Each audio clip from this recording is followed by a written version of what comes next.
Welcome to the Bearcat Tip-Off Talk podcast presented by Donahue Accounting Services.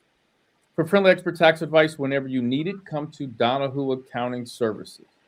A leading accounting firm in Cincinnati, Ohio, our top-notch accountants strive to help you resolve all your financial and tax issues. Call Donahue Accounting Services today for a free consultation at 513-528-3982 or visit online at donahueaccountingservice.com. I'm your host, Alex Meacham, former Bearcat basketball player from 1997 to 1999 under the Hall of Fame coach, my guy, Huggy Bear, Bob Huggins. And I'm Neil Meyer of the Front Office News. And I'm JT Smith, editor-in-chief of the Front Office News. All right, fellas, we are back for another episode. Before we get started with that, JT, how you doing, man? I'm good, man. I can't complain. You know what? Sometimes I just go right into the Bearcats are currently whatever, and then I see you got a fresh haircut. You got it's a little crispy. Got cuts earlier today, so had to get it together. Did you do the whole family haircut day? Yeah, yup. Okay, that's fair. Neil, volleyball, how's it going? Yeah, it's going all right. We're about 6 weeks out from our season starting, so trying to deliver the sense of urgency to these kids that season's going to be here quicker than we know. Coach Neil. Do they call you Coach Neil or Coach Meyer? Neither. They just call me Neil, or I've been called Unc a few times, apparently. That's the new thing. But I don't respond to that one. The disrespect. You know these kids nowadays, Meach. Oh, I do. You got to check them, Neil. You got to check like wop, wop, wop, wop. All right.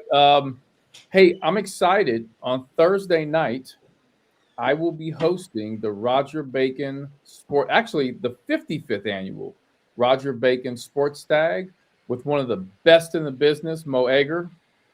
He'll be there as well, helping host. And our special guest will be Sean Casey. Oh, nice. The mayor. That's awesome. Did you see, speaking of sports stags, Oak Hills just announced theirs today. They're having Mo Egger, our guy, Corey Blunt, Harry Nelson, and Ruben Patterson out this year. So that's pretty awesome. That is. They're going to have a Bearcat-centric stag, so that's really, really cool, man. I wish I could be there. It's in April. I'm gone. They text me about that, but I'll be out of town. I think I have an AAU tournament.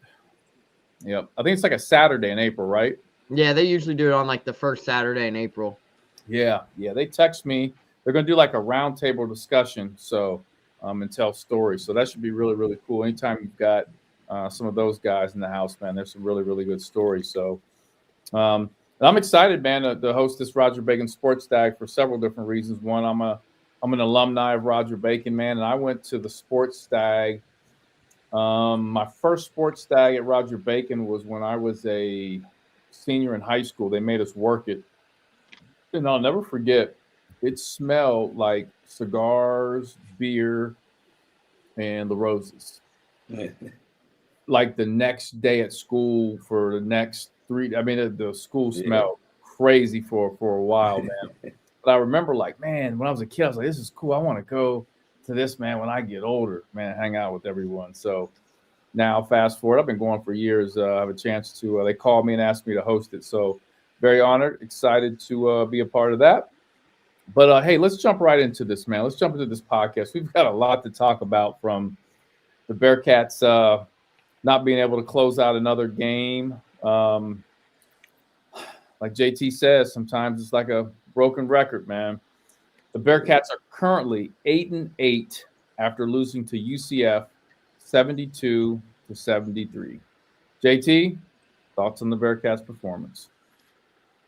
I don't know, man. I feel like I'm saying the same thing.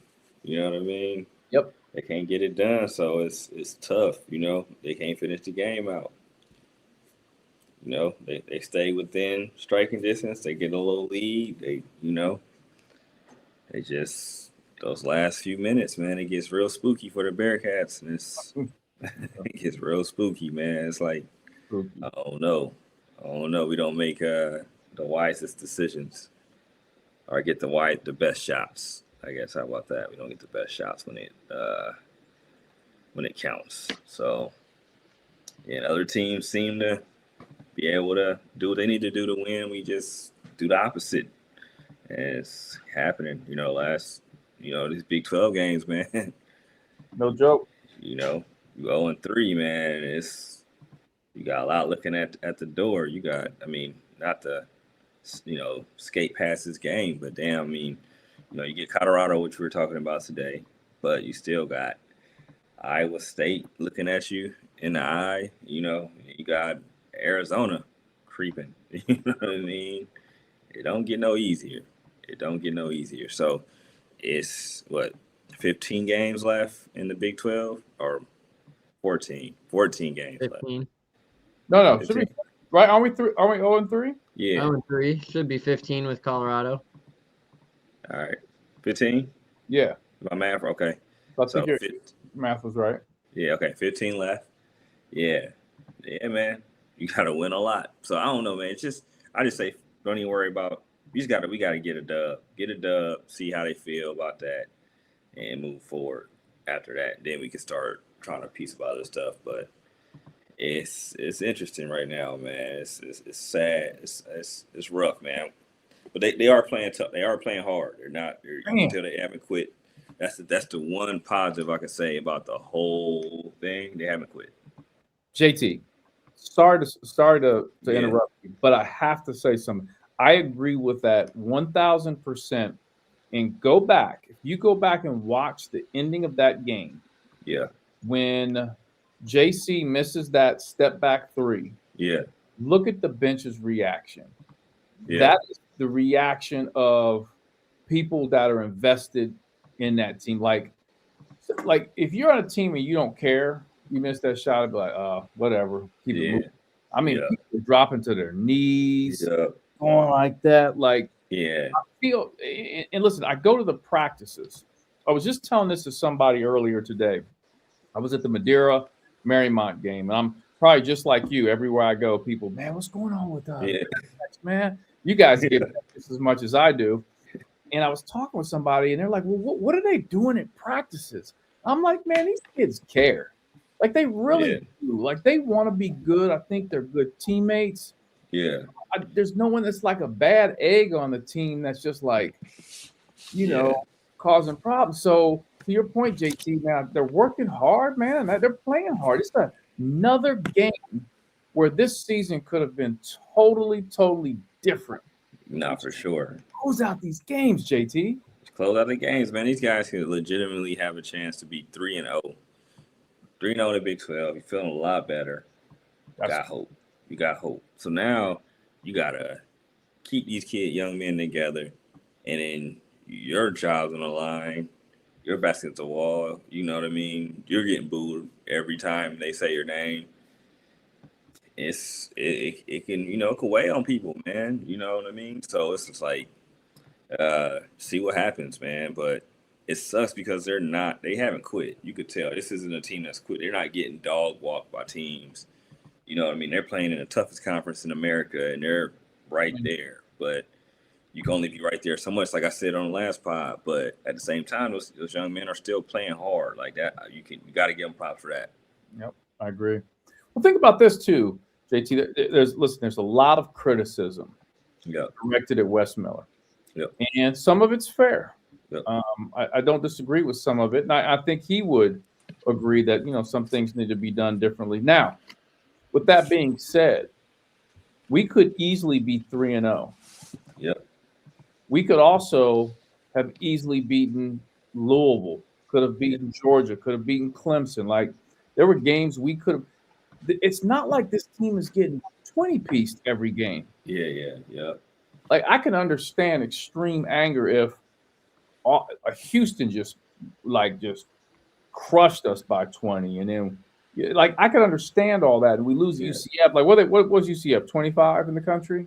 Yeah, they were 25. 20. I mean, I don't know. We're right there, man. And it's just, I don't know. I don't. And JT, you said this before. I thought you made a good point, and I've said this to a couple other people. Like, I don't know where the wins are coming. The rest of the schedule. You can't say like, all right, you don't have like You have something that you like, okay, I think they should win it, but it's no like guarantee. So then you don't, and then you got teams that you're like counting as a pure loss. I mean, it's countless games you count as a loss, but they got to win something. They got to win a lot of those now. You know what I mean? Like if they can go off the murderer's row and beat Iowa State and Arizona back to back. Now you got a puncher's chance, but they haven't proven they could do it. And you got to put it together. You can't, you blow 3 games in late because of late execution. Mm-hmm. Those games can't have bad execution at the end, so that stuff's got to, the faster that can get changed and they can get easier shots and not shoot step back threes and stuff like that when they don't need to, you know what I mean? The better, because the Big 12, man, this ain't for the weak, man. This ain't for the weak. I love being in a better conference because every game matters. You know what I mean? It's not like you said, the ECU where it's 10 people there. Temple's actually playing pretty good this year, but still not Temple where it's 125 people there. So, you know what I mean? So it's like you getting big boy basketball, but we're not used to being on this side of the pendulum right now. You know what I mean? Yeah. So. Yep. There's no ECU on this schedule. No ECU. No ECU, bro. So like it's crazy. I think Utah might be the weakest team, maybe. Yeah. Utah's gonna be the weakest link. Utah's the weakest link. We don't see the weakest link until after Valentine's Day. Damn.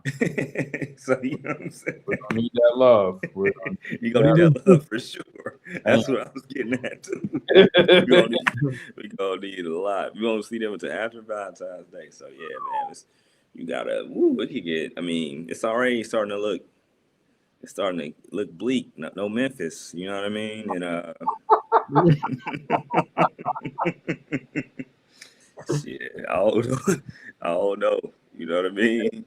And I'm being positive. I'm being glass half full, man. But it's just. Hey, even Memphis was one hit away. One hit away, man. That's us. He was one hit away. Isn't that what Jay said? He was one hit away. That's us right now. And even if he's not, he's in my will somewhere. He's in his will. Yeah, he got a meal. Hey, at least Wes got no matter what, how bad it go. Hey, Wes is pocketing a lot of paper. Hey, you getting coached? You coaching something you love. You know what I mean? Can't take that paper right from you. You know what I mean? But this is turned into the Memphis Bleak podcast. Yeah. Hey, Memphis Bleak has a podcast. Have you checked it out? He does. You know what? And Neil, do you even know who Memphis Bleak is? I do not.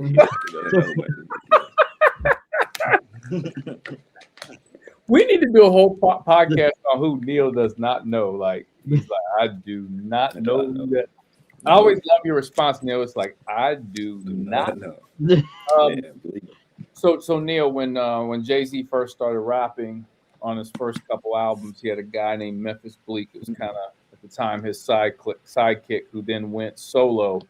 Memphis Bleak was on a couple tracks early with Jay-Z, and everyone said this guy might be the next big rapper. Like Memphis Bleak would be the next guy, because verses were really, they were fire early on. And then he just never got there. He just never got over that hump. And Jay-Z said he's one hit away. Yeah. So that's what that's from. So he got some good albums though, actually. He did. He just never had that one. He just never had. I mean, Jay-Z is such the guy. That was the problem.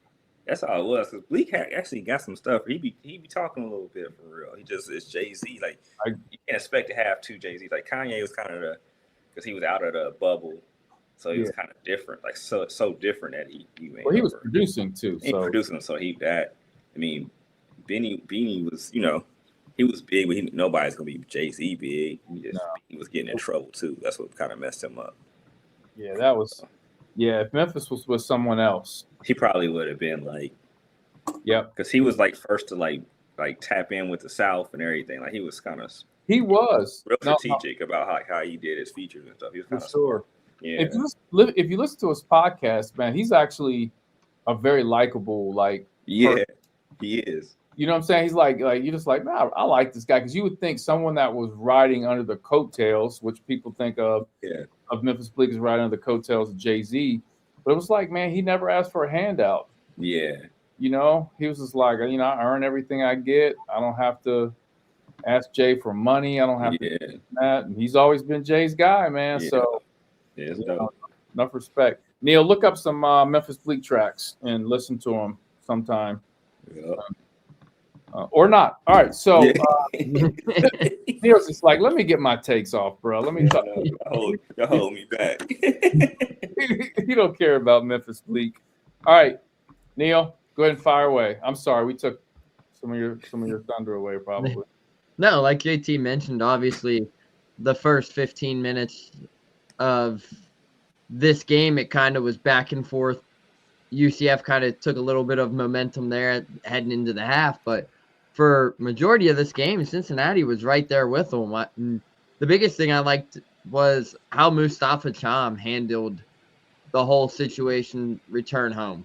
I think that's a big thing that you can take away from that, because obviously if everybody who is listening looks at what was said online and whatnot, and how all the rumors and swirling things out of UCF of how they think this transfer happened, which is completely false, by the way. But I thought the way he handled it was huge, especially only being 18 years old. I mean, that's not an easy situation for a young kid, because let's be honest, 18 is still a kid.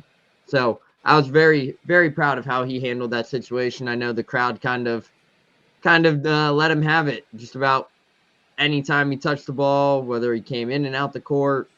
So that was huge. I thought he handled that situation well, but I thought he honestly had his best game of his career. And when you look down, you see 24 points on, I think, 10 of 15 shooting. He had 5 rebounds as well, if I remember right. So I thought he was the key for Cincinnati in this one. And we have mentioned it quite a few times on this podcast that Cincinnati's offense really clicks when they play inside out, and Mustafa Cham is a viable scoring option for this team. And look what happened on Sunday. So they scored 70 points for the first time in Big 12 play.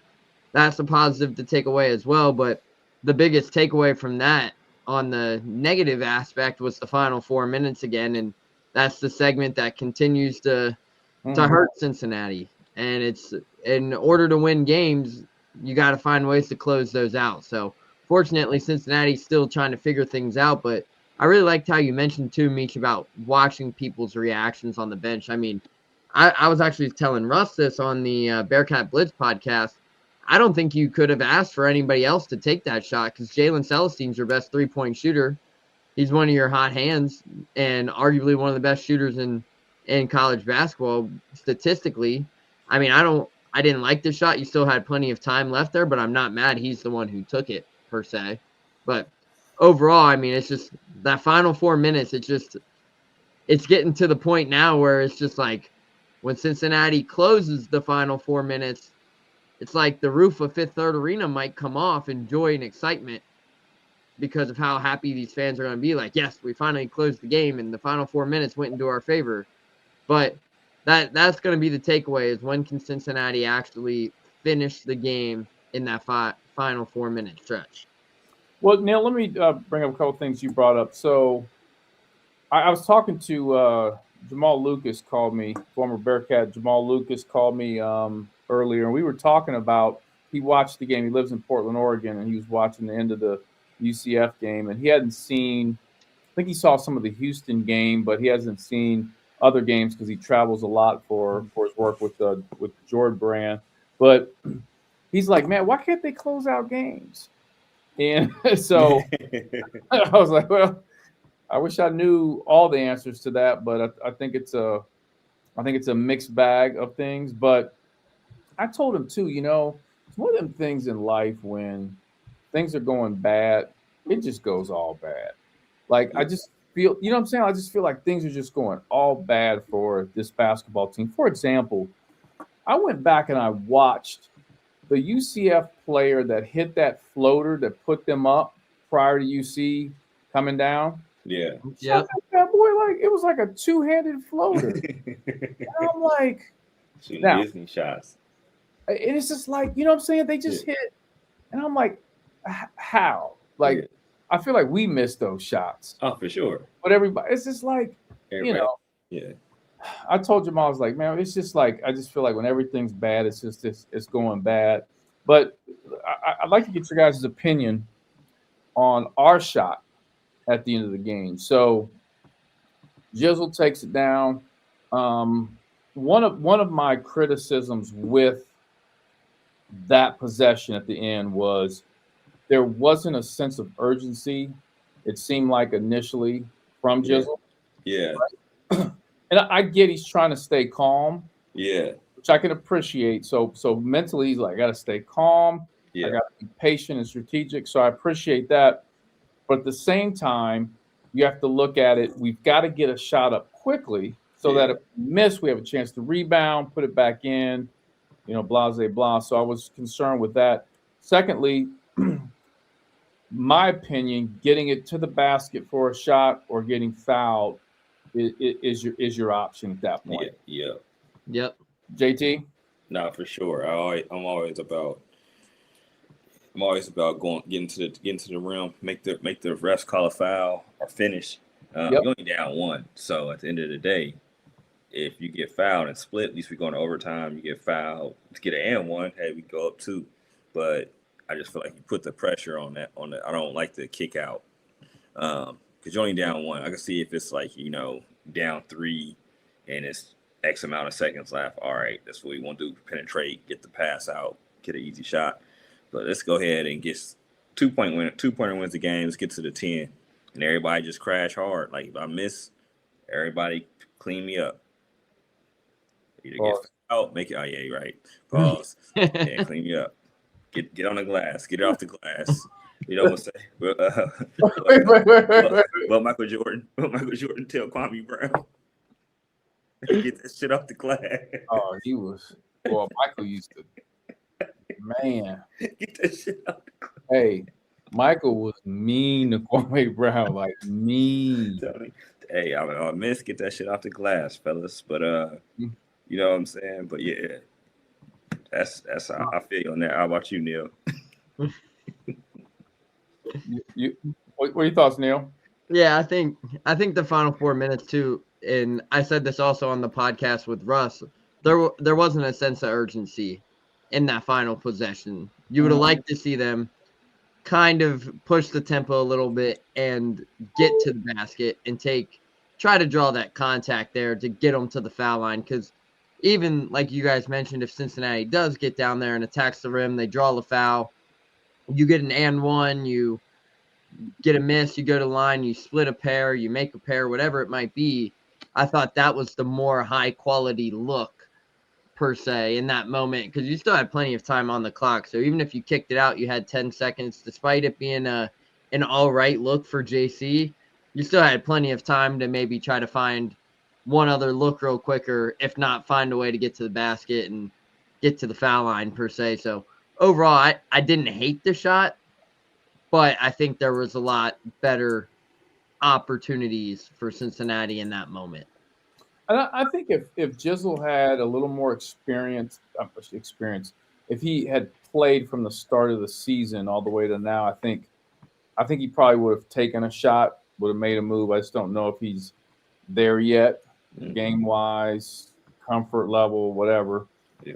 And the only time I think I would be cool with a kick out for a three is if we weren't 3 from 19 from behind the arc in that game. Well, that, but I wasn't going to say that, but that's true. But I think, correct me if I'm wrong, but didn't Mustafa set the ball screen on the ball screen?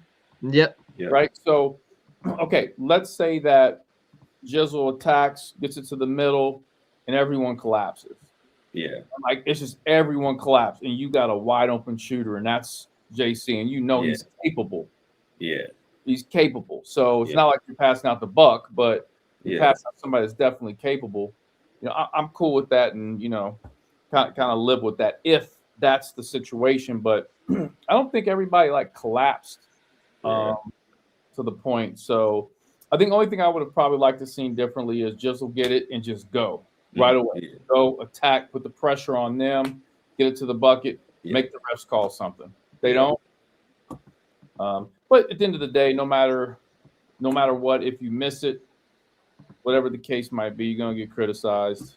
Yeah. Whatever you do. So last thing I just want to say,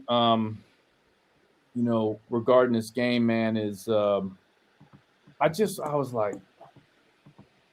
kept thinking during this UCF game, and I said this last podcast, and I know they're probably, I've talked to fans and stuff, and they think I'm obviously I'm close to the vest, know West, know the players, so I'm hoping they do well. I'm like, I still see. It's almost like your kid. You know what your kid's capable of, and you're probably looking at it from a lens that's different than other people. Other people like, man, your kid's trash, bro. It's like, my kid ain't trash. Yeah. So, right? True. I'm watching that UCF game, fellas, and I'm just like, just get this game, man, and get us over that hump. Then let's get back home and beat Colorado. And I just kept thinking about all the scenarios of, man, what if we would have beat Houston? What if we'd been 3-0 at this point, going in to play Colorado at home? Just think, and I hate to do this because of where we are right now, but just think about this. Imagine if we were 3-0, going at home versus Colorado, the energy that would be in fifth, third, knowing that's a winnable game, and we're capable of winning that game, leaving 4-0. Yeah. They'd be cheering for West at this point. Yeah, for sure. Right? Yeah, the cape on. He'll be super fly. But here we are. Yeah, it's like it's like you seen that picture of the kid they said Justin Herbert looked like after the game? No, I haven't seen that. So it's like a kid, it was saying like he started quarterback, he was like in the 7th or 8th grade. He had like Charger colors. And it was like, and he was like, his jersey and stuff was all ripped up because like he had a rough game. I need to find that picture, but the internet is ruthless. Like ruthless, man. That's where we are right now, man. We all our gear ripped up a little bit. Yeah, well, we're going to be talking about the internet at the end of this podcast. We're going to get there soon. But this is the Bearcat Game Recap segment, sponsored by Purple Monkey Project. The Purple Monkey Project was formed following the tragic loss of 10-year-old Reagan Banas in May of 2021. Reagan was a ray of sunshine who lit up every room. The Purple Monkey Project is named after Reagan's favorite stuffed animal and seeks to keep Reagan's spirit alive by being a ray of light in the community and promoting random acts of kindness. By providing scholarships and other financial support of youth and youth-centered charities in Southwest Ohio, the Purple Monkey Project seeks to pay it forward, all in the name of Reagan. To learn more about the Purple Monkey Project, please visit purplemonkeyproject.org or visit them on Facebook at Purple Monkey Project. This Tuesday at 7 p.m., the Bearcats take on Colorado in the beautiful Fifth Third Arena. You're listening to the Bearcat Tip-Off Talk podcast presented by Donahue Accounting Services. Let's jump right into the Big O segment sponsored by Oakley Greens. Now, in this segment, we cover players to watch and key matchups. JT, who's your player to watch? Hey, man, I'm going Day Thomas, man. Bearcats 0-3. This guy's been kind of like the voice of the team, keeping them together. And coaches, staff are keeping them together, but it's always when teams aren't giving up, that means the players are talking. He's one of the guys that just played the most basketball in the Bearcats uniform, and I feel like he's kind of been the glue. So I think he's going to have a solid game. I think I'm looking for Day to have 10 to 15 points, 3 to 5 assists, and a couple steals, man. Just play a solid game and just keep those guys together, man. Hopefully they get their first dub in the Big 12 conference. Let's hope so. Yeah, you need it. And when your back's against the wall, and it's kind of that us against the world mentality right now, you need your most veteran guy to step up, and that's what you're talking about, JT, and that's Day Thomas. Yep. Yep. Neil, who do we need to watch out for in Colorado?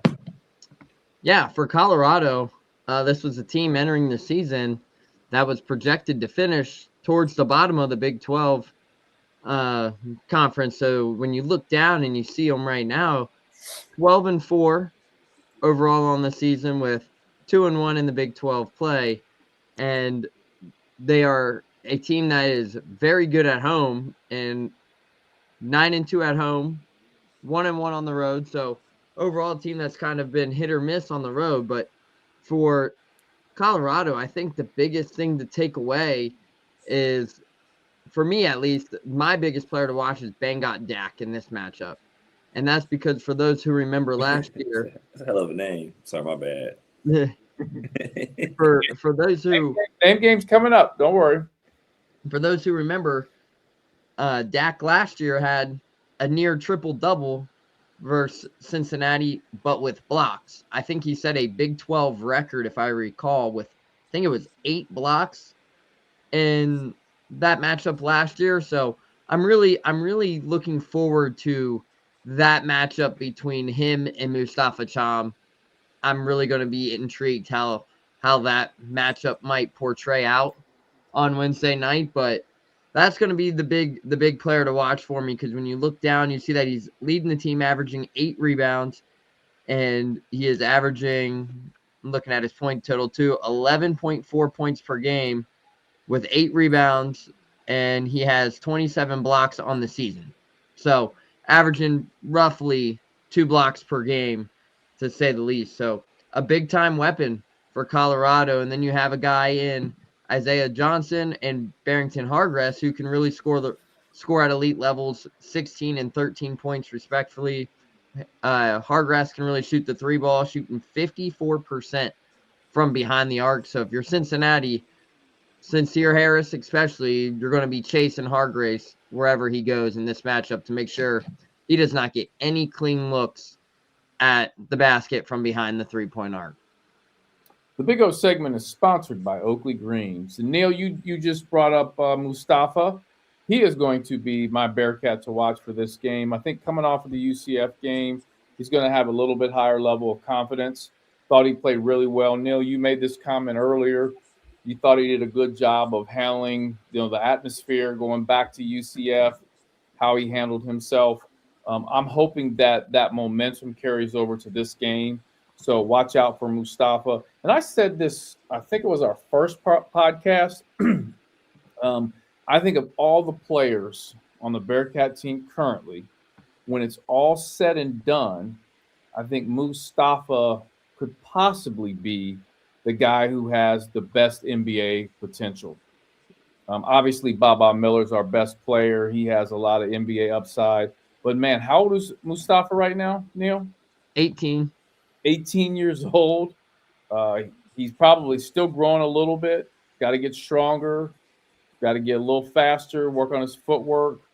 But, man, he's got a lot of tools, man. And we just see glimpses of how great he could be at times. And he's still so raw. But I was definitely pleased with what I saw against UCF. And hopefully that carries over into the game against Colorado. Mustafa is my player to watch. Also watch out for Day Thomas that JT brought up. So hopefully both those guys have a good game, and we can neutralize those guys that Neil was talking about in Colorado. And finally, get a Big 12 win. The Big O segment is sponsored by Oakley Greens. Oakley Greens, the ultimate spot to catch your hometown team in every big game. With 6 giant LED screens and TVs at every angle, it's more than a sports bar. It's your entertainment headquarters. All the sports, all the time, all at Oakley Greens. Located in Oakley Station next to the cinemas. You can check them out online, oakleygreens.com. You're listening to the Bearcat Tip-Off Talk podcast presented by Donahue Accounting Services. Ladies and gentlemen, you know what time it is. It is time for the world famous, everybody's favorite, the name game with Neil Meyer. What you got, Neil? I told you we wouldn't be dancing until the Bearcats won a Big 12 game, so no dancing. Just a little Just a head. little head bob until we get that win. Okay. All right. I am actually excited because Colorado, JT, once again, those West Coast schools, man, they don't mess around when it comes to the name game. I know. They always bring the heat. All right, let's jump right into it. Neil, are you ready? Yes, sir. Now, again, for those that are listening to our podcast for the first time, welcome. The name game is set up this way. We look at the team the Bearcats are getting ready to play. We have Neil try to say the names of some of these players. Now, sometimes the names are just absolutely crazy. Sometimes they're just unique. Sometimes there's a story behind them we want to talk about. So let's start with the Colorado Buffaloes roster here. Now, this name, I want you to try something, Neil. Okay, so number 0. Ian Inman. Okay, now, not the craziest name.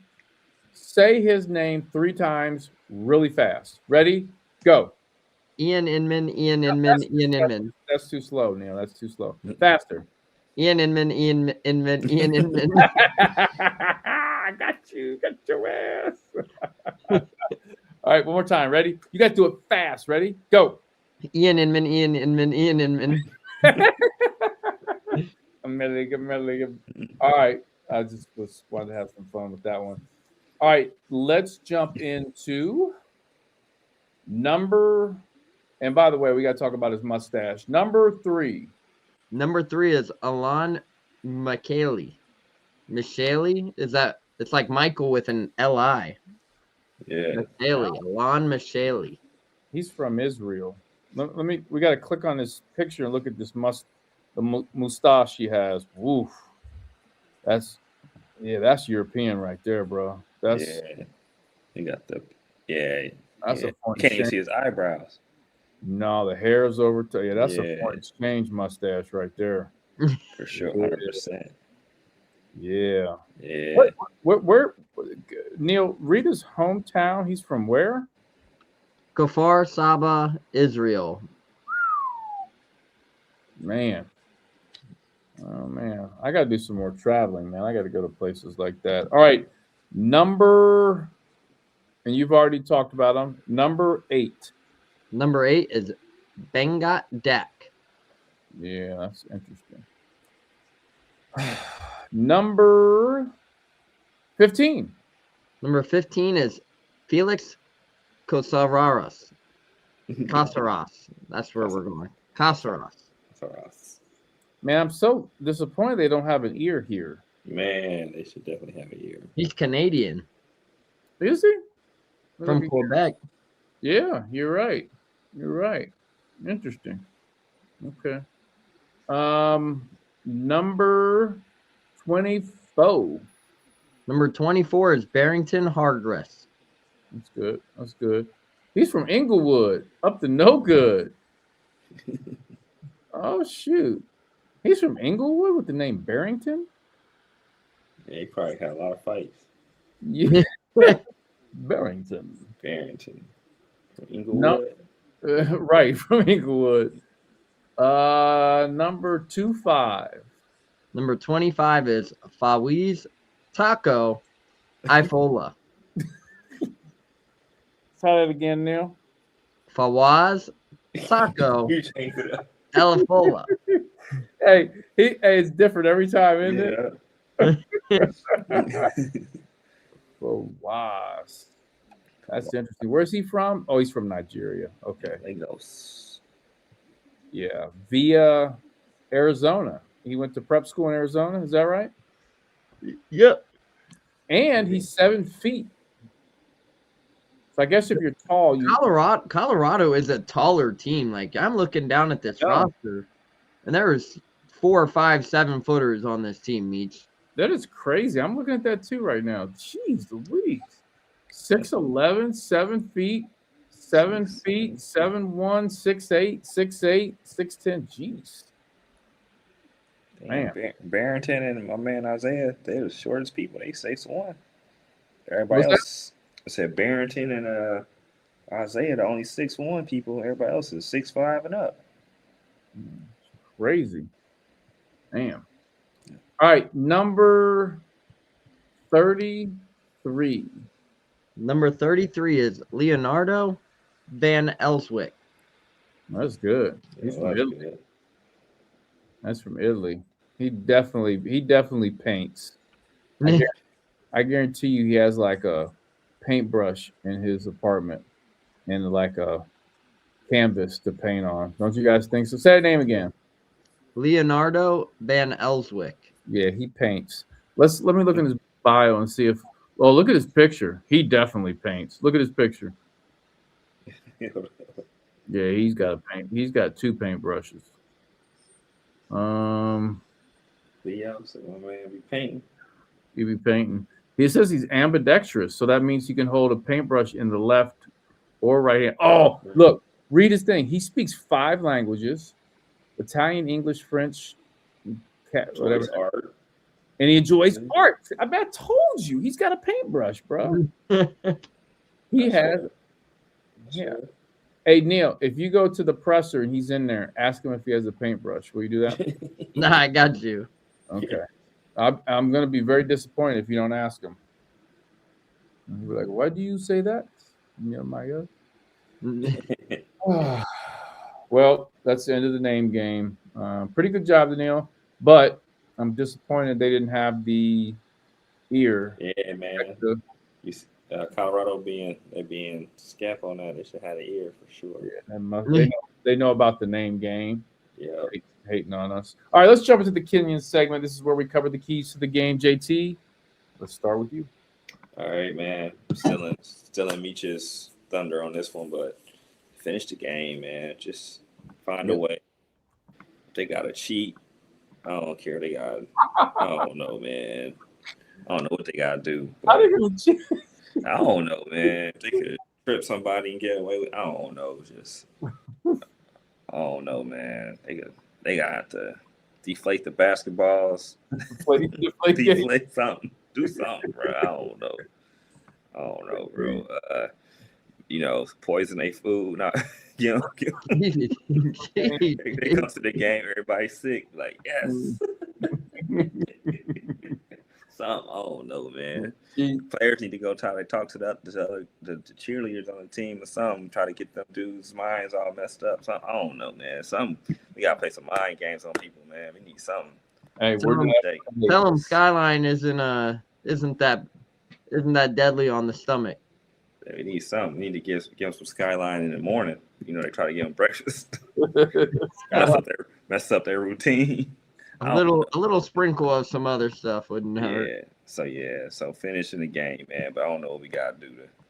We got something, man. We gotta blackmail them kids so they be nervous. I don't know, man. Something. We gotta do something. And we've been talking about this. Finishing games. One thought I have, and I know they work on this in practice, but I think there's just got to be a constant concentration on scenarios at the end of the game. What you're going to do in different scenarios. Just being prepared that, okay, this game's going to come down to the last couple shots, couple possessions. Yeah. So here's some different scenarios. Yeah. And, I don't know what else to say other than got to have a little bit luck on your side too, I guess. For sure, man. For sure. I don't know. Yeah, definitely a little luck. They wouldn't hurt for the Bearcats to get a little luck. No. This month, actually. No doubt. Neil, your thoughts?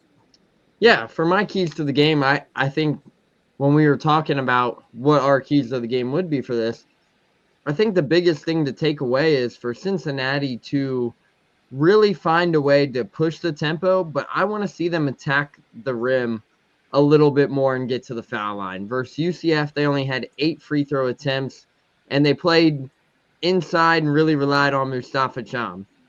So this could be another good matchup there for Mustafa, and especially with the back and forth battle and the height advantage for Colorado that we just talked about.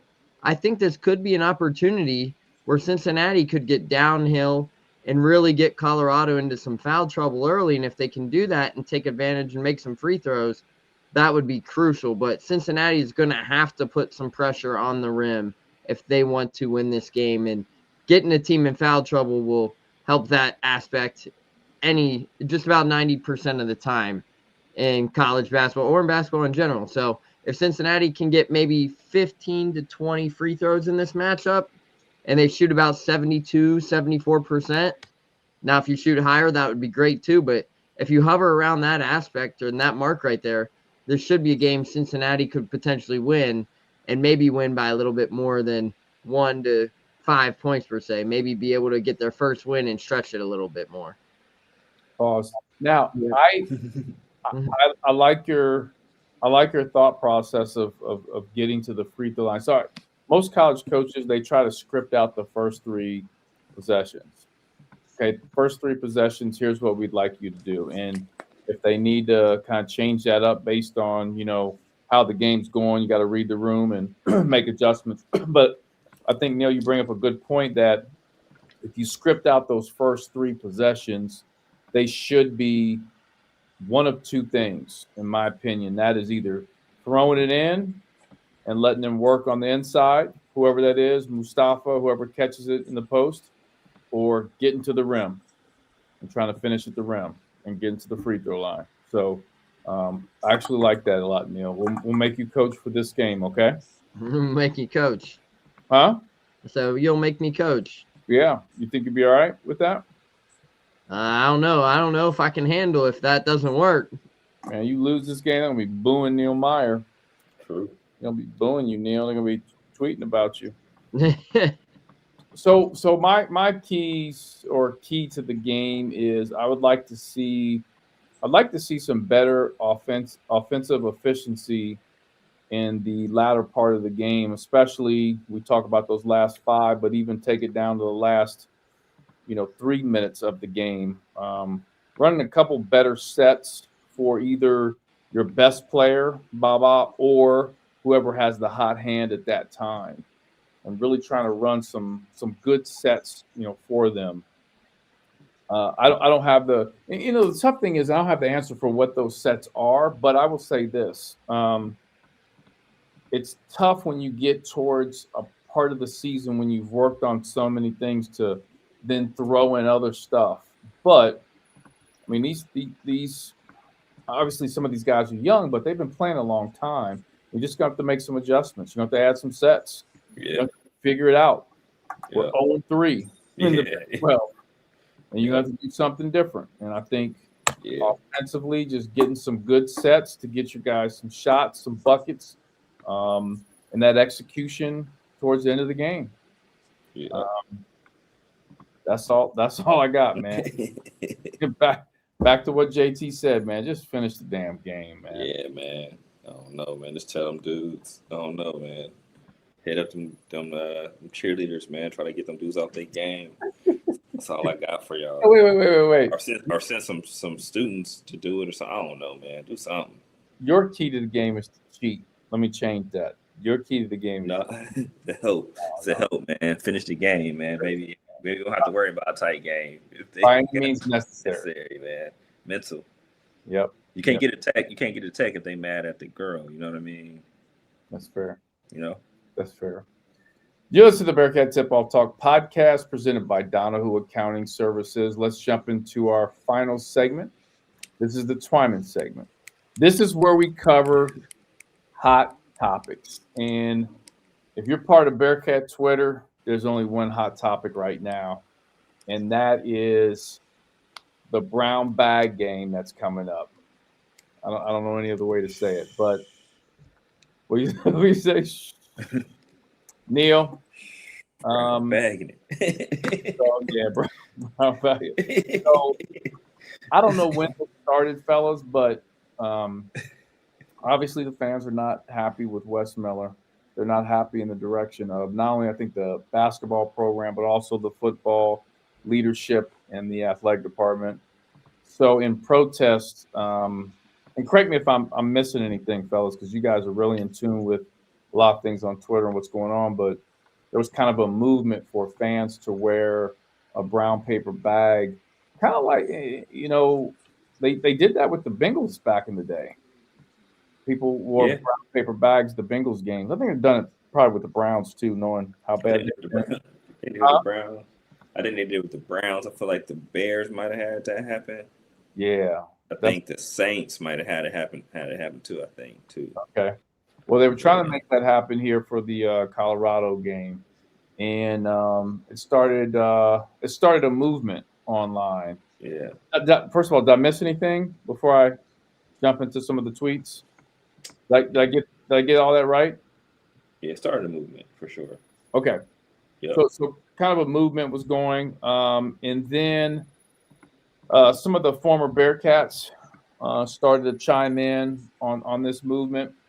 One of which was my favorite Bearcat of all time, Nick the Quick Van Exel.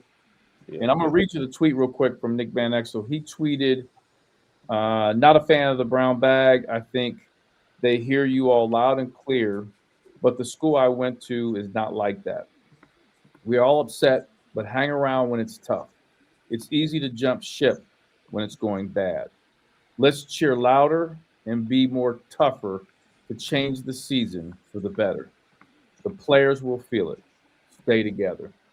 And I'm telling you, man, to hear that from one of our greats, one of our legends, was refreshing. I loved hearing that, man. I replied to it. What were your guys? First of all, what were your thoughts on the brown paper bag, and then also Nick Van Exel's tweet, and then we'll get into Jacob Evans' tweet and DeMar Johnson. Yeah, I'll start it off if you want, JT. Yeah, go I for it. think I think it's childish, if you really want my honest opinion here. And when you think about going to a college basketball game, right? So put it into a full perspective here. Say you're a student, right? And you get 4 years of college basketball, some of the best moments of your life, and you're thinking about wearing a stupid paper bag to a college basketball game, right? Where these moments are supposed to be the best moments of your life. I understand you're frustrated and whatnot, but you know how stupid you got to be to wear a brown paper bag, not only in public, but to a college basketball game where you're going to be on TV. You paid your money to get in. You're already paying the university however much money you're going to come out in student debt. I just think the whole thing is stupid, and that's going to any sporting event and doing that. Like these fans, these players, the coaches, they see you're frustrated, and for people to think they're not trying is crazy. And if you're going to protest and say, "Hey, let's show up and wear a quote unquote brown paper bag over our head," it's probably the kids who have nothing better to do than degenerate sports gamble and sit at home and live off mommy and daddy's money personally, because brown paper bags is pointless. It's really pointless. If you're going to do that, in my honest opinion, I know it's kind of getting harsh now, just don't show up, right? Because there's people out there who would rather be at the game who might not be able to afford it, right? But if you're going to spend your money and then show up in a brown paper bag, I'm sure there's thousands of kids out here in the greater Cincinnati area who would love to have an opportunity to come support this program and do it in the right way. JT? Yeah, man. Yeah, I think it's goofy. I mean, it's crazy that I mean, I don't know. Like, you see crazy stuff happen, like in pro sports where they do certain things. I mean, I know they get paid now, so everybody's like, they're pros, they're still college students. At the end of the day, they just get paid, over the table. So, True. now, right? So, I mean, let's not act like people are getting paid, and that's why so many teams get in trouble in XYZ. Maybe not everybody did it, but a lot more likely than not. So we're not going to go down that path. But stuff's not going well right now for the Bearcats. We all know that. But the brown paper bag, bro. Like I don't know. It's just I don't know. I rather not. I mean, just don't show up or give your tickets away. Don't sell them. Give them away. Right? Give them away to somebody that might not, like Neil said, somebody that maybe hasn't attended the game or something. I don't know, but there's other ways you can voice your displeasure than a brown paper bag. Because I mean, I don't know if I'm jumping the gun, but if you love the university or you love UC basketball, no matter how bad it's going, if you're going to show that message, like who's going to want to come here and be the person that gets you out of this rut, right? If you're going to turn on me and it's not going well, and you're going to brown paper bag me and all that type of stuff. I mean, it's other stuff people are going to do. It's not perfect. I mean, with social media, it's going to people ask you that's going to happen. But brown paper bag and just boo me, like, you know what I mean? Boo me, don't show up, or don't show up. Brown paper bag, I don't know, man. It's super childish, and I don't know, because if somebody had a brown paper bag and they say something crazy, so now you're gonna start saying more crazy stuff, and you're getting to that. You're teetering that line of like you're gonna get super disrespectful where somebody's gonna get hurt. Because if you got enough nuts or enough balls to do the brown paper bag, then you're gonna start saying very disrespectful stuff. And then when you're already losing, people are gonna have rabbit ears. And if you say something crazy to like a coach or a player, they're still athlete at the end of the day. It's you know what I mean? People get, you feel like you're super protected, so you think this is this cool thing you're doing. It's not. And then you're gonna say something stupid. And if the Bearcats do lose and you ground paper bag them because you just got their vibes all off, then somebody grabs that bag off your head and slaps you. Now you're gonna be crying. Now you're crying, right? Now, oh, why did the athlete doesn't have any control, or the coach doesn't have any control? Like, don't play with me. Like, you know what I mean? Like that. Like, we can keep it. I mean, it's not professional situation, but hey, have some kind of coop about yourself. Like, don't, you know what I mean? Because if you talk bad round paper bagging, something crazy is going to happen. It's going to go to another level. So just don't show up. If you're that mad, it's okay to be mad about them not doing well. Don't show up, or just show. If you're going to yell with the mask without a mask. You know what I mean? Without a bag. It's just like it's going to another level. It's another level. Like Neil said, it's childish, and I just feel like it's going to escalate. Because if you're already going to there, it's going to be some people that's going to go to another level, and that another level is going to probably get security involved. Especially too when you factor in alcohol and whatnot too at college games, because those students are going to be pretty liquored up for the first home game back while all of these guys are back on campus now that the second semester started. But when you're doing that, you add alcohol into it in a situation where things aren't trending the right way, something is bound to happen. Yeah. You're going to see some kid act out of pocket, some adult act out of pocket. And honestly, for a Wednesday night, if you're going to act out of pocket like that, just save yourself the problem and stay home. That's how I see it. Yeah. Let me add a couple things. I like some of the things you guys said thus far. I get the fans' frustration. They have a right to be pissed off. They have a right to voice, their feelings. Yeah. They are paying customers. As Bobby Brown said, it's their prerogative. Yeah, very true. Neil, do you know who Bobby Brown is? I do. Okay, not Millie Bobby Brown from Stranger Things, but the actual Bobby Brown. Yep. Who's Bobby Brown? Well, I gotta double check to make sure I'm thinking of the right one here. It's not Stranger Things because I don't watch Stranger Things. But is it the R&B singer, the rap singer? R&B. King of R&B. The king. Ribs and barbecue. Rocks and blunts. You definitely don't know what we're talking about. We're not different Bobby Brown. Different Bobby Brown. Rocks and blunts, baby. Bobby, Neil, I just want to tell you real quick a couple things. One of my favorite entertainers of all time is Bobby Brown.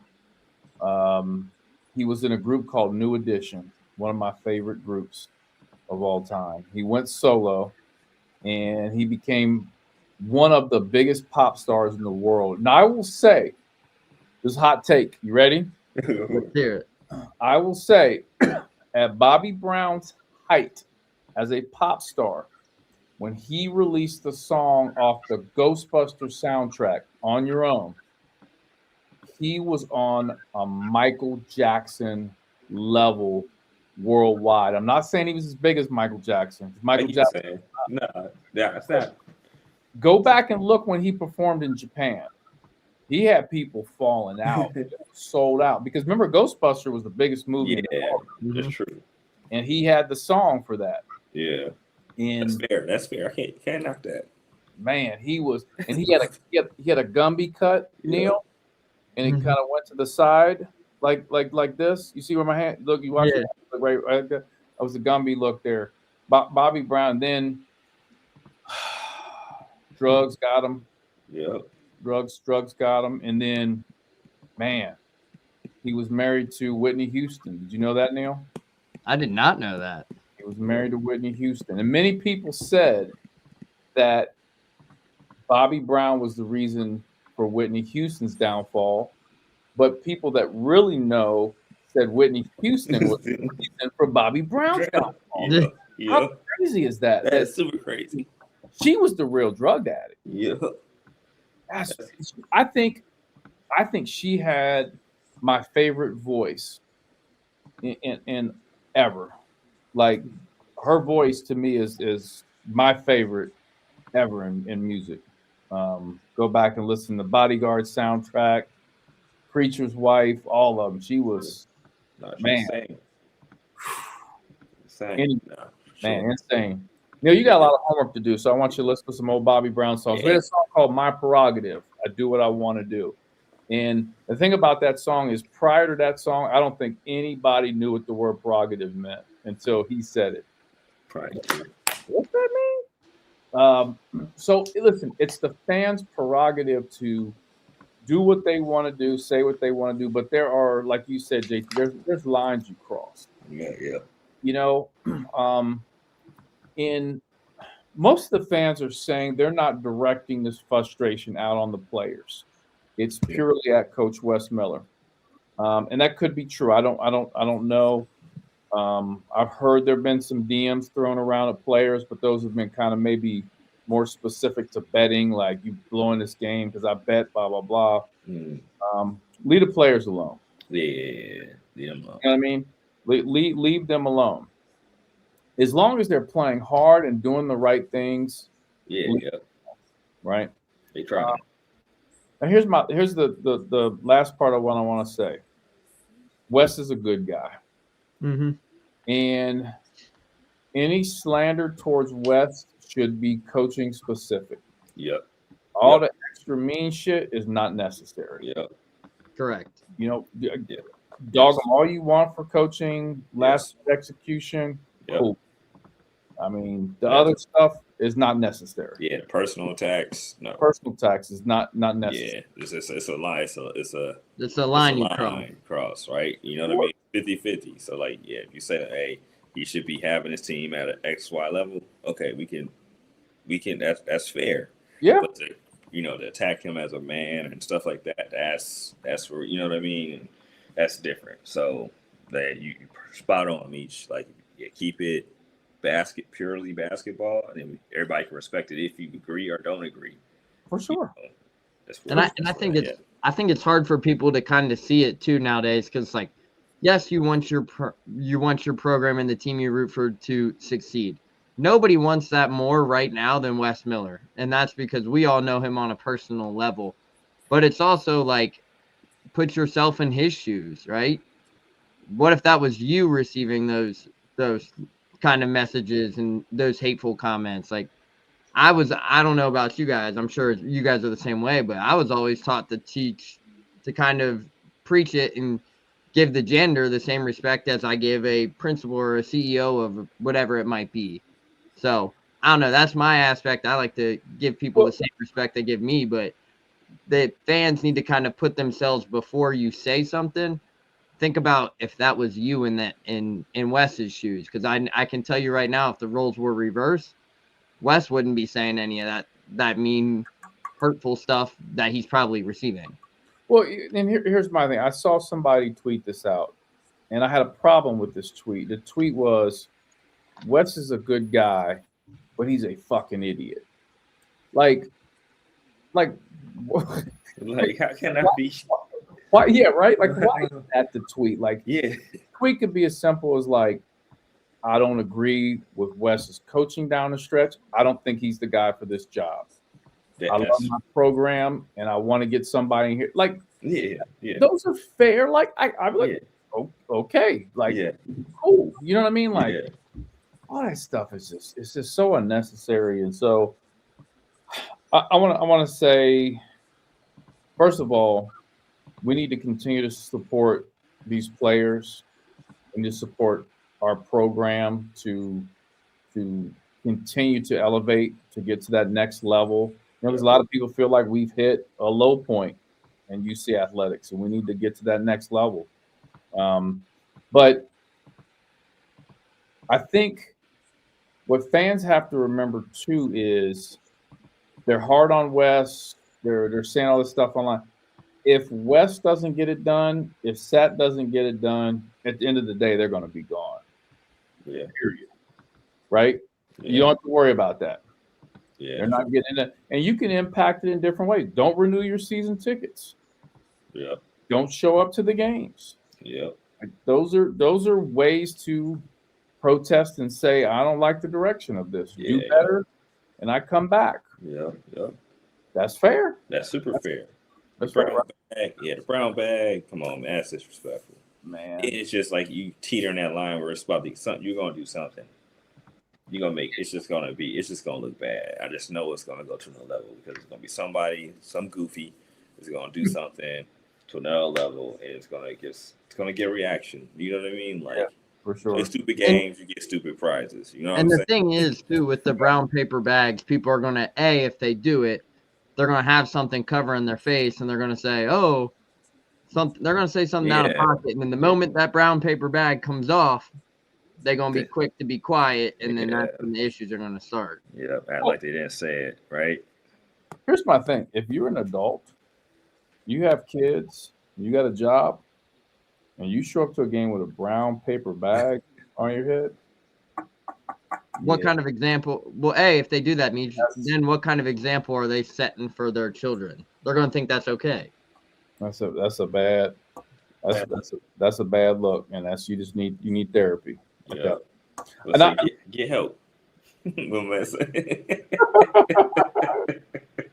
what did Michael Jordan? If you're doing drugs, stop it. Not that easy. Stop it. Like Michael said, just stop it. Doing drugs. Stop it. Oh, like somebody saw that commercial and was like, you know what? He's right. I need to stop. He looked himself in the mirror like, I gotta stop. It's Michael Jordan. You know what I mean? Michael Jordan told me to stop. Michael told me to stop doing drugs. Right? They had a drug in their hand. It was like, you know what? Fuck it. Just threw the 8-ball. Threw the 8-ball in the trash. Hey, Neil, do you know what we're talking about? No. Hey, JT, one day you got to clip all these times you and I go off on these rants. Yeah. Neil's looking up stats or something. Yeah. He'll be like, look at these stats. He said, bro, we play Arizona in a week, bro. What are you talking about? Well, hey, talking about? Yeah. Listen, again, I want to end on this. I love Nick Van Exel's tweet.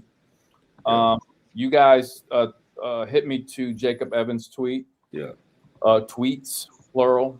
I like what he had to say. And he's spot on. I said this before, and this is a real thing, people. If a recruit sees all this stuff, they're like, man, I'm not going to that school. Yeah. And he said, I have said that before on this podcast. He tweeted that out. Yeah. I have heard it from other people being recruited that have said that about fans. That is a real thing, folks. Yeah. Be careful. You want to bring somebody in to help change the trajectory of this? Like, we need somebody that could just go and score and get us a bucket. Like, that guy might go, I'm not going there. Yeah. They're rocking brown paper bags. Dude. I can't get down with that. I can't get jiggy with that. I can't get jiggy. I can't get jiggy with that shit. You see this shit? You been I know fucking kids. I know fucking Let me see that. What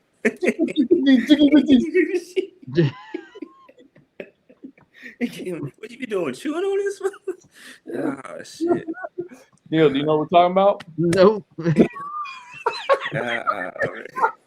Oh man. Oh man. Yeah, man.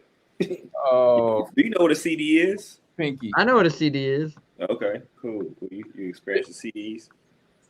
I told you about the time I ran into Pinky Yeah. at the AU tournament. Yeah. Oh man, that was like a moment right there because I was like, man, I try not to fan too much, like, and tell him how much I enjoyed the Friday after next and all that stuff. Yeah. And I was trying to be cool. He's watching his son play. That's what's up. He was cool. That's what's up. Last thing I want to say, also, Dermar Johnson, aka Slim, put out a tweet. I liked what he had to say too as well. So I mean, you got three legendary Bearcats saying the same thing. Like, listen, like they're on point with this. And you know what? I was looking at some of the responses, and I really liked what the fans had to say. Some of the fans were like, "Yo, you're right. Like, Yeah, we need to chill. Yeah, chill." And I respect that. I like that. We have way more good fans than bad fans. That's for sure. There's no question about that. For And sure. sometimes the bad fans kind of, some of their crazy tweets get amplified and stuff. But man, there's just so many good fans we have, man. There's people I sit next. Man, there's a couple that I sit next to in my season ticket seats. You could ask Juju, JT, when he came and sat with me, and they're the greatest people, man. They do nothing but cheer. They don't complain about the team. They've been coming to games for 40 plus years. Bro, dope. There's so many of those great people, so we can't let the small pocket. Yeah, no doubt. For sure. Hey, Neil, what we're going to do is we're going to create a list of things that you need to watch, listen to, and study. Because you know what next month is, right? Yes. What? Black History Month. Very good. Very good. So there's some of the things we have tie right into some good Black History moments. Yes, very true. Yep. Right? Very true. So we're going to put the list together for you. Now, I think we had a list for you last time, but you didn't really follow through, I don't think. Yeah, for sure. I watched the movies the last time. I know those were on the list. What movie was that? I got to remember them now. There was the one I rated a C last year. Oh, that was terrible. That was terrible. I was going to fight you. I mean, seriously, next time I saw you, I was going to pull up and I was going to fight you. Terrible grade, but at least you watched it. I did watch it. Did you ever watch Cujo? I have not watched Cujo. I need to though. Just do like clips. You ain't gotta watch the whole Cujo. JT, do not make him watch the entire Cujo. Yeah, just find a clip. Just YouTube some clips. If he watches the entire Cujo movie, he's not going to believe anything else we say and want to watch. Yeah, just some clips, bro. Just to see the dog and it. Yeah. And remember, Neil, Cujo back in the day when you were young was like the scariest thing. Yeah, now it's probably like I need to like revisit just like a clip. It's so bad. Yeah. But just imagine like it's kind of like what was super cool when you were young. And you see it now, and you're like, oh, that shit was kind of trash. That's bad. That's bad. What's something? Just imagine something when you were like younger that you were like, this is like the coolest, and then. Or you thought it was like scary. You're like, man, this is a comedy. This is not really scary, but it's bad. It's definitely, it definitely went from a horror film to a comedy as you got older. Yeah, it's like, man, like even watching like Friday the 13th now, it's like it's kind of funny to watch at this point. Like they just fall. Really? Yeah, they just fall. Like he walking, he catch you every time. Like y'all ain't got enough wind. Y'all can't outrun him. Like he ain't even running. Like he just yeah. He just come from behind a tree. Yeah, exactly. Like, how'd you catch me? Yeah. Just think about I wonder if when they were making movies like the Friday the 13th and those, they were putting in little things like, yo, this is funny. Like years later, people are going to look back and say, this was the funny shit right here. I hope so, man. I hope so. I do too. Or like the directors taking themselves too serious or something. I don't know, man. But be like, damn, he just walked them down and they just fall. And then he just grab them up, snap their neck, and it's a wrap. You know what I mean? One dude fought him, though. He just ran out of energy and he just punched him off the deck. Hey, you know what I need to go back and watch was the Freddy Krueger. Yeah, I need to. Because you couldn't even sleep when Freddy. Boy. You get tired. That's when Freddy gets you. Nightmare on Elm Street. Woo. Yeah, Freddy. I used to have real nightmares, bro, when I was young. I watched it a little bit too young. You know what I went back and watched? It was actually a great movie. Like, when I say great, but it was legit. It held up. It held up. Was Goonies. Really? Okay. I know it doesn't seem like it. Yeah. But you remember Goonies. Yeah. I watched it again. I was like, it actually was like not bad. Like I was like, this looked pretty cool. Hey, you ever heard of Goonies, Neil? I have heard of the Goonies. Okay. All right. There we go. We're one for 100. 1 for 100. We're like UC from 3-point line, right with you, Neil. Keep shooting, man. We got to keep shooting. Hey, Neil, one day we're just going to do a podcast where Neil and I, or JT and I, just talk about like some stuff from back in the day, and then we just kind of see if you are even familiar with it. And we'll probably, what we do is we'll do a podcast and we'll do that, and I'll play a Bobby Brown song, and you'll kind of give me your thoughts on it, and then we'll maybe not. That works for me. I'd be down. You don't look too excited, Neil. You just are like, I'm just going to tell them yes right now so we can get off this podcast. And I can go look up these Arizona stats. All right, fellas, this concludes another great podcast. Thanks to all of our sponsors, Donahue Accounting Services, Purple Monkey Project, and Oakley Greens. You're listening to the Bearcat Tip-Off Talk podcast presented by Donahue Accounting Services. For friendly expert tax advice whenever you need it, come to Donahue Accounting Services, a leading accounting firm in Cincinnati, Ohio. Our top-notch accountants strive to help you resolve all your financial and tax issues. Call Donahue Accounting Services today for a free consultation at 513-528-3982 or visit online at DonahueAccountingService.com. Thanks for listening to another episode of the Bearcat Tip-Off Talk podcast presented by Donahue Accounting Services. Go Bearcats.